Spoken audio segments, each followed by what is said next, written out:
বিশেষ করে বলতে গেলে রাহাতের মা, আম্মু, ছোট আম্মু অনেক বেশি ভালো। কারণ ছোট আম্মুর তো মেয়ে নাই, আমি তার চোখে মেয়ের ভালোবাসাটা পাইছি আমার জন্য, দেখছি তার চোখে।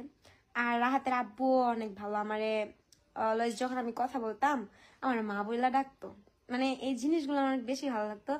আর আমার আব্বু মারা যাওয়ার পর রাহাতের আব্বুই ছিল, আমি আব্বু বলতাম। যে আমার বাবা মারা যাওয়ার পর আমার ফার্স্ট টাইম আব্বু বলে ডাকতো, মানে সেকেন্ড একটা পার্সন ছিল রাহাতের আব্বু, যে আমারে আম্মু বলে ডাকতো, মা বলে ডাকতো। ফোন দিলে কি করো মা, খাইছো, ওরকম, মানে এরকম একটা বন্ডিং ছিল আমাদের, খুব ভালো একটা বন্ডিং ছিল। তবে ওর সাথে আমার এখনো কিছু বলতে গেলে ওর সাথে হয়তো কন্ট্যাক্ট নাই, ওরকম ভাবে কথা হয় না, কিন্তু আমি আমার ফ্যামিলিটা অনেক বেশি মিস করি।